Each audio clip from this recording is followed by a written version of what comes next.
Sekarang kita akan masuk ke bab baru, saudaraku seiman, hukum campur tangan ayah dan saudara dalam mahar wanita. Tentu ada sebagian ayah atau sebagian orang tua, termasuk apalagi kalau ibu ikut campur dalam masalah ini. Mereka menjadikan anak itu sebagai sumber income. Dan ini keliru sekali. Ya, ini sangat keliru. Mereka tidak akan menikahkan anaknya kecuali harus bayar sekian puluh juta, sekian ratus juta. Dan ternyata anaknya pun tidak menikmati masalah itu. Tapi orang tuanya menjadikan sebagai sumber income. Dan ini keliru. Setiap orang tua ayah dan ibu harusnya berpikir nilai pahala yang dia dapatkan dengan menikahkan anaknya. Karena anak itu sendiri sebelum menikah sudah menjadi sumber amal jariah buat dia. Tambah lagi setelah menikah, maka berarti akan sangat terbuka ya, pintu pahala. Kalau Anda punya anak perempuan, dia berkhidmat dengan suaminya, maka orang tuanya panen semua pahala khidmat dengan suaminya itu. Begitu juga kalau Anda punya anak laki-laki, apapun yang diberikan kepada istrinya dari nafkah, dari perhatian, dari biologis, Anda juga panen pahala sebagai orang tua yang menjadi penyebab anak menikah. Plus lagi kalau mereka sudah punya keturunan, cucu Anda, cicit Anda, maka semua itu akan menjadi sumber pahala yang sangat besar. Itu harus menjadi skala prioritas pemikiran setiap orang tua. Dan bukan mereka jadikan ini sebagai ajang justru untuk mendapatkan uang. Ya. Ini kita sayangkan sekali. Dan ada sebagian orang tua bahkan yang menjadikan ini seperti sebuah tradisi, baik keluarga ataupun suku, di beberapa wilayah di Indonesia yang kami ketahui. Jadi ditanamkan kepada anaknya, kakak kamu itu kemarin dilamar dengan 30 juta. Maka kamu sebagai adik harusnya 40 juta. Kamu adiknya lagi harus 50 juta. Sekarang bukan zamannya lagi seperti dulu. 3 tahun yang lalu sekarang sudah harus 70 juta. Sekarang sudah harus begini dan begitu. Akhirnya yang datang mungkin ada orang-orang saleh yang layak menjadi suami buat anak-anak kita. Ya, ataupun menjadi anak mantu yang baik. Karena dia beriman kepada Allah Azza wa Jalla. Menjadi wali-wali Allah. Lalu kemudian mereka mundur karena tidak mampu untuk membayar uang yang begitu besar. Dan beberapa bab yang lalu juga sempat kita singgung, bagaimana seharusnya orang tua itu justru terlibat dalam pembiayaan kalau perlu yang dibutuhkan oleh pernikahan anaknya.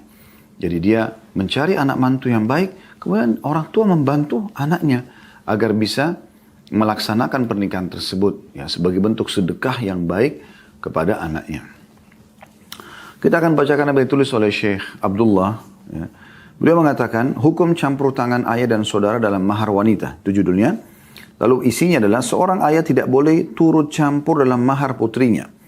Demikian juga seorang saudara dalam mahar saudarinya. Kecuali bila si putri atau saudarinya itu memberi persetujuan dari lubuk hatinya.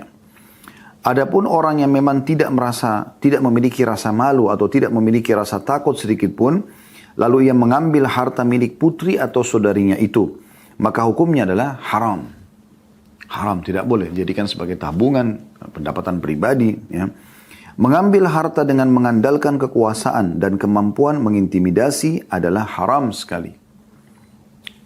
Dalilnya adalah berbagai nas dari kitabullah, dari Al-Quran, dan sunnah Rasulullah SAW yang melarang mengambil harta orang lain kecuali dengan kerelaan pemiliknya.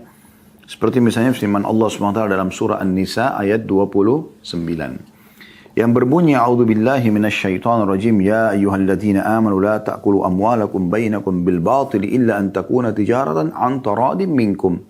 Al-ayah.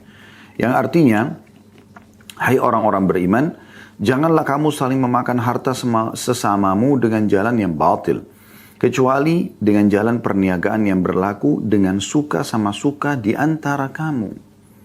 Ya. Jadi ayat ini jelas sekali bahwasanya tidak boleh memakan harta orang secara zalim, dimulai dari orang-orang terdekat kita. Mengambil harta pasangan misalnya, tidak boleh Anda sebagai istri lalu merasa, ini kan suami saya, pendapatan dia punya saya semua. Itu keliru. Hak Anda adalah nafkah. Apa yang membuat roda kehidupan bisa berjalan pada hari itu, dan kewajiban suami harian. Bukan bulanan. Kalau ada suami yang memberikan Anda nafkah dari awal bulan untuk 1 bulan ke depan, ini sedekah yang luar biasa dari beliau. Harusnya beliau cuma memberikan hari itu. Itu kewajibannya. Besok beliau meninggal, dan ada lagi kewajibannya. Jadi kalau dia sudah kasih di awal bulan, tanggal 1 misalnya Januari, tanggal 2 Januari dia meninggal, berarti sudah ada lebih nafkah yang dia berikan sampai akhir bulan kepada Anda. Padahal itu bukan kewajiban dia. Jadi bukan semua income suami. Itu penting. Begitu juga sebaliknya,